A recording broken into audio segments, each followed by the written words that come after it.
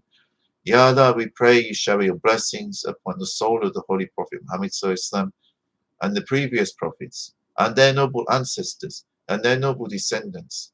And we pray you bless the companions of the Prophet Muhammad Sallallahu and the companions of the previous prophets. And we pray that you bless the righteous caliphs, and the scholars, and the saints, and especially my sheikhs, Sufi Abdullah, Maulana Sheikh Nazim, and Sheikh Dawood Rasa Owen. Ya Allah, bless their souls and raise their stations in your divine presence. Ya Allah, we pray that you shower your blessings upon my dear father, Richard Kevin Armstrong, upon Sheikh Sharif Hidayatullah, upon Sheikh Yusuf Muqasiri, upon Sheikh Didik, Sheikh Adang Badruddin, and Sheikh Abdul Qadir As-Sufi. Ya Allah, bless their souls and raise their stations in your divine presence. Ya Allah, we pray you shower your blessings upon all of our mothers and our fathers, upon all of our ancestors, and if there is anything which is pleasing to you that we have done or will do in this life, we pray that you grant the blessings of this upon our parents and upon our ancestors and upon the prophets and the saints. It may be a blessing for all of them. For without them, we would not be here inspired and educated to perform anything which is good and beneficial. Ya Allah, we pray for our aunties and our uncles, our brothers and our sisters, our nieces and our nephews, and especially our beloved wives or husbands, children, or future wives and future husbands, or future children, future grandchildren. Ya Allah, we pray for all of them, Ya Allah. Ya Allah, grant that our families may be divinely blessed and protected and always connected to you through your awliya Allah and the Prophet Muhammad Sallallahu Alaihi Wasallam. Ya Allah, we pray for all of our communities and my fellow chaplains at the University of Birmingham Multi-Faith Chaplaincy and everybody who uses the chaplaincy. We pray for the Islamic Society of Birmingham. We pray for the Indonesian Society and for all the communities that use the chaplaincy.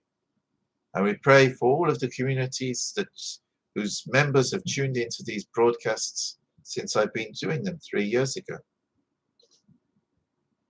Ya Allah, we pray for the people of the United Kingdom and the people of Indonesia.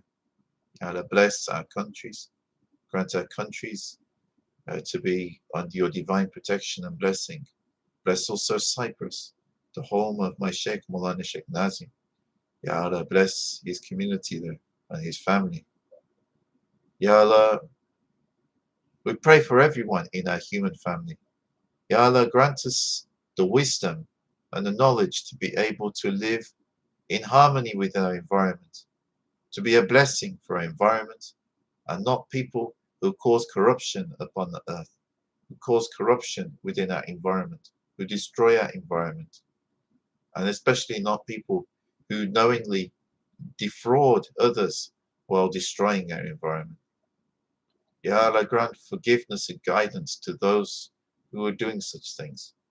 Ya Allah, for surely they are misguided and have lost the plot. We all depend intimately upon our environment, which you have given to us as a trust. Ya Allah, we pray that you inspire us and make us into those kinds of stewards of the earth that we are supposed to be. People who truly look after the earth and take care of it as the beautiful garden which you initially created it. Ya Allah, have mercy upon us. Ya Allah, forgive us. For the sake of your beloved Prophet Muhammad Sallallahu Alaihi Wasallam, Salli Rabbi wa Salim ala Jami Anbiyahi wa Mursalin wa alin kulli ajma'in walhamdulillahi Rabbil Alameen. Al-Fatiha. A'udhu billahi minash shaitanir rajim. Bismillahir Rahmanir Rahim. Alhamdulillahi Rabbil Alameen. Ar-Rahmanir Rahim. Maliki Yawmiddin. إياك نعبد وإياك نستعين اهدنا الصراط المستقيم صراط الذين أنعمت عليهم غير المغضوب عليهم ولا الضالين. آمين. Thank you for joining us this evening for this online Sohbet and Sufi meditation. I will be back at the chaplaincy next Monday, inshallah. So I look forward to you joining me there if you wish to join me in person. If you're in the Birmingham area, you do not have to be a student at the University of Birmingham if you wish to join me for this Sohbet and Sufi meditation. So please, if you wish to do so, you can join me at St. Francis Hall at the University of Birmingham. That's near the Student Guild. Next Monday from 5 p.m. onwards. If you can't join me in person, but you wish to join me online, I will still be doing it in a hybrid fashion as I have. And you are most welcome to join me online on Instagram or YouTube. If you're in the UK, I wish you a very good evening. And wherever you are in the world, Assalamu alaikum wa rahmatullahi wa barakatuhu. May the peace and blessings of God be with you all.